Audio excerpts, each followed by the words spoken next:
Roster cuts keep flying in for the Chicago Bears. We're going to break it down here on Bears Now. I am Harrison Graham. We have an update on Zah Frazier. I will tell you exactly what that is as well. Plus, the Bears are reportedly shopping offensive lineman Jordan McFadden, who quietly had a good training camp and preseason. We discuss all of that as roster cutdown day is closer and closer. Less than 24 hours from now, the Bears will be down to 53 players. And guys, I'm tweeting this stuff in real time. When updates come in, I'm posting little videos on there, tweeting stuff out, interacting with all of you. We are closing in on 14,000 followers on my Twitter page. Great time to follow me because if news happens, I'll react to it there first. Then I'll obviously discuss in longer detail here on YouTube. So give me a follow at HGramNFL. DMs are open as well. If you have any questions, we can always talk Bears football. Okay, let's break down some of the newest Bears roster cuts. They have waived/released 6 players. I do want to quickly explain the difference. Waived means it's for players who've been in the league less than 4 years. They are subject to waivers, so teams can claim them start before noon on Wednesday. Released is for veterans who have been in the league longer than 4 years, so they can sign with the team immediately. Cam Akers, for example, got released earlier today. So they waived 4, released 2, 6 players in total, 18 total cuts for the Bears. Here are the new 6 cuts for Chicago. No surprise, Austin Reed. Ian Wheeler, I expected him to get cut, but that one is official. Alex Cook, the safety, and then UDFA rookie linebacker Power Echols as well. And then Trey Flowers, veteran corner, who I thought maybe had worked his way into the bubble, but didn't project him on my final 53. And offensive tackle Joshua Miles, who was terrible in the preseason.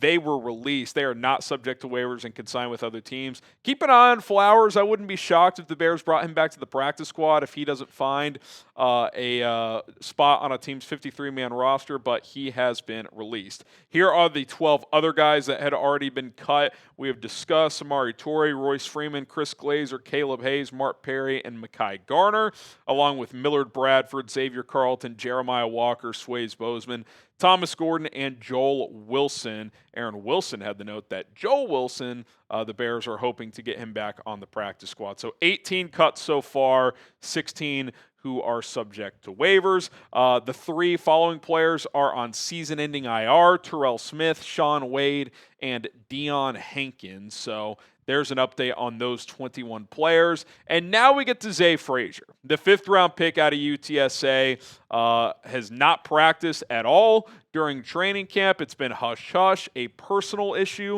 It was reported last week that he has been in the building some, but has not practiced. The Bears have placed him on the reserve non-football injury list, which is defined as follows by the NFL. Placing a player on the reserve non-football injury list, NFI, in the NFL means that player is injured outside of team activities or is dealing with something outside of team activities, in this case a personal issue, and cannot play or practice for the first 6 weeks of the regular season. This designation means the player does not count against the 53-man roster limit. The team is not required to pay their salary. After the 6-week absence, a player can begin practicing with the team for a 3-week window, but must be activated to the roster by the end of that window, or they remain on the NFI list for the rest of the season.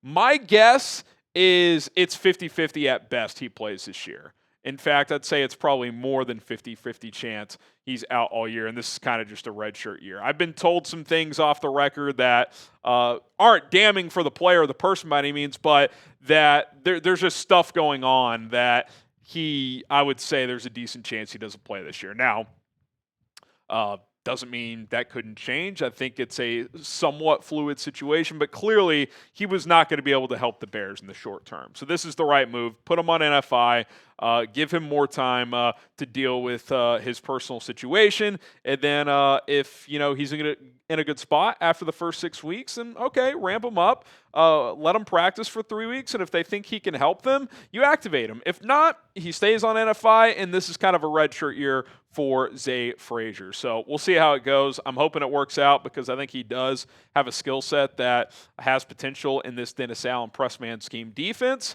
but that is where things sit right now. So by my count, and I might be one off here, but I think it's at 70 players. I think the Bears are down to 70. Obviously, got to get down to 53 between now and tomorrow at 3 o'clock Central Time as cuts continue to fly in. Who gets cut next? Who is a player that is going to get cut next? In your opinion, let us know down in the comment section below who you think ends up getting cut next. All right, coming up next, we'll take a look at the Bears roster bubble, plus Jordan McFadden trade buzz. Could he be on the move? We will explore that as well. Today's show, though, sponsored by the best daily fantasy sports app out there. It is Prize Picks. Go to prizepicks.com/CLNS.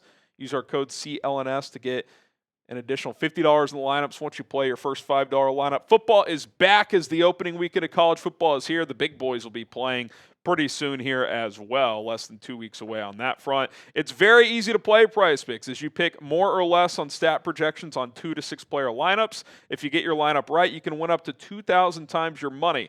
All eyes are on Texas-Ohio State this weekend, and I personally like Arch Manning to reach the end zone on a rushing score, so I'm taking more on a half a rushing or receiving touchdown. That's a demon pick, which are harder to hit, but increases the payout if you do hit. I paired that with Garrett Nussmeier's less than 279.5 passing yards against a stout Clemson defense. That's a high number for me, so less than 279.5 for Nussmeier passing. $20 entry to win 90 on this. Feel good about it on this 2-player lineup. You guys can take advantage as well. Here's what you do. Download the Prize Picks app today. Use code CLNS to get $50 in lineups after you play your first $5 lineup. That is code CLNS to get $50 in lineups after you play for just $5. It's Prize Picks. Run your game. PrizePicks.com/CLNS. Link is in the comments and in the description.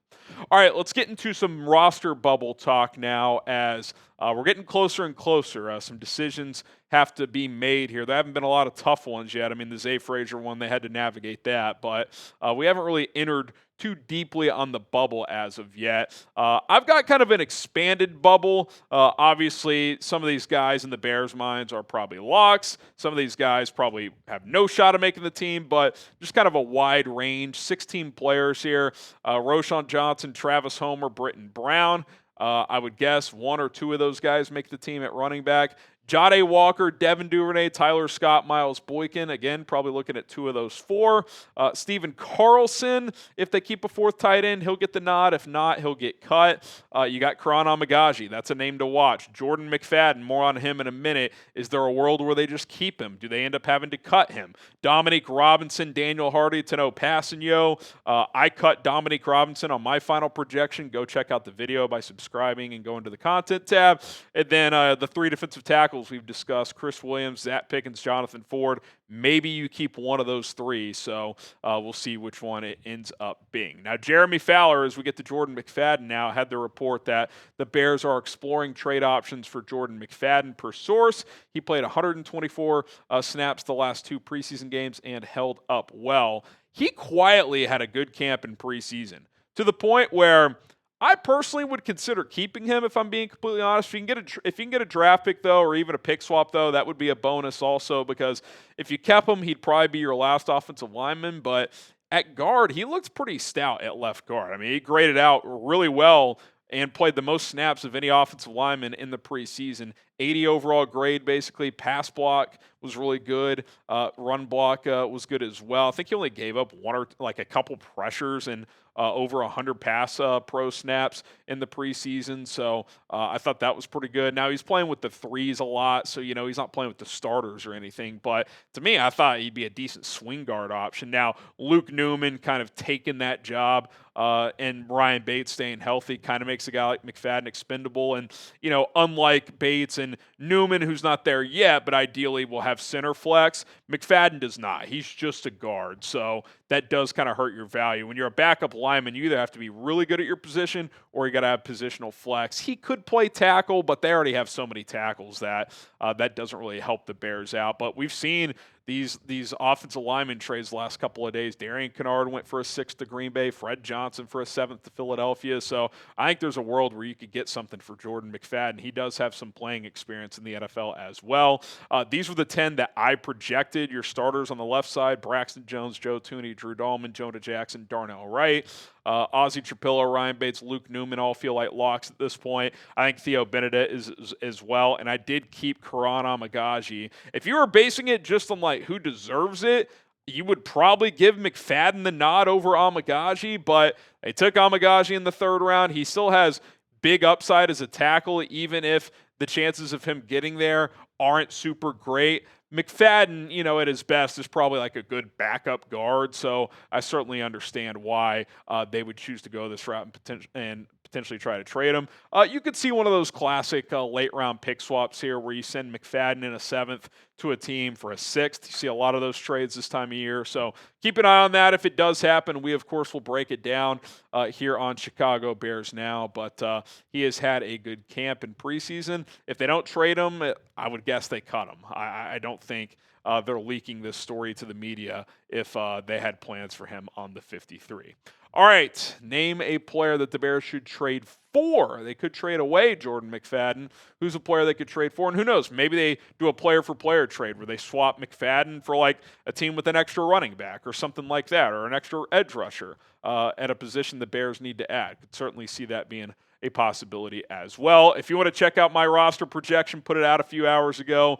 Final 53+ practice squad candidates. We broke that all down for you guys. If you subscribe, go to the content tab and see this thumbnail, you are in the right place. Share this channel with a friend. It's youtube.com/BearsNow. We'll see you guys soon. Bear down.